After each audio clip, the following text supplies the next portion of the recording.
Good morning students.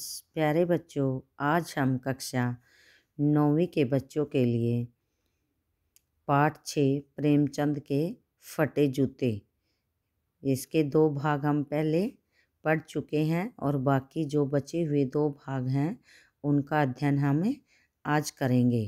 तो हमारा जो तीसरा इसका शीर्षक है वो है प्रेमचंद की व्यंग भरी मुस्कान।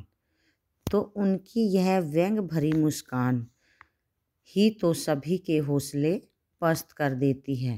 तो हौसले पस्त करना बच्चों, यहाँ पर एक मुहावरा है जिसका अर्थ है कि हौसले नष्ट करना, उत्साह कम कर देना, नष्ट कर देना। क्या मतलब है इसका? कौन सी मुस्कान है यह?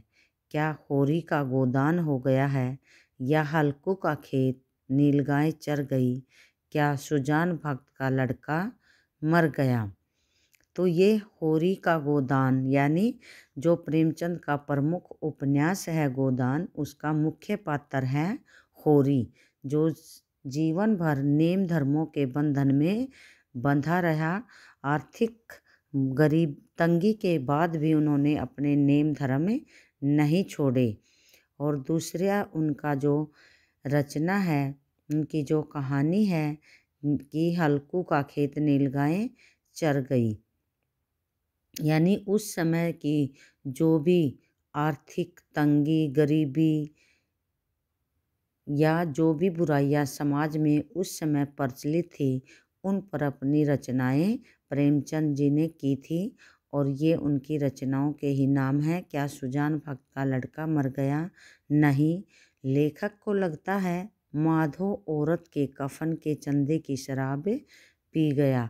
यानी यहाँ पर माधो नामक एक पात्र है जो शराब का आदी हो चुका है और गरीबी के कारण यानी शराब की लत के कारण वो उसकी पत्नी की मृत्यु के बाद उसका कफन भी नहीं खरीद सकता। और जब उसकी पत्नी का कफन खरीदने के लिए लोग चंदा इकट्ठा करते हैं तो वो उसकी भी शराब पी जाता है।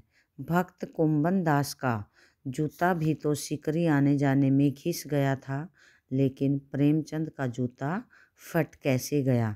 कुंबन दास जी कृष्ण भक्त थे जो हमेशा सिकरी आते जाते रहते थे, यानी अकबर के दरबार में आते जाते रहते थे। तो यहाँ पर लेखक कहना चाहते हैं कि कुंबन दास का यानी चलने से जितना भी चलेंगे तो उससे जूता घिसता है, फटता नहीं, लेकिन प्रेमचंद जी का जूता तो यहाँ फटा हुआ है।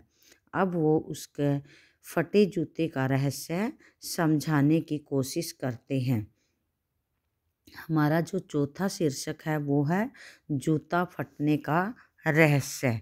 लेखक को लगता है कि वो किसी सख्त चीज़ को ठोकर मारते रहे। सख्त चीज़ बच्चों यहाँ पर है रास्ते में आने वाली कोई भी बाधा, कोई भी बुराई जिसके विरुद्ध वो संघर्ष करते रहे, लड़ते रहे।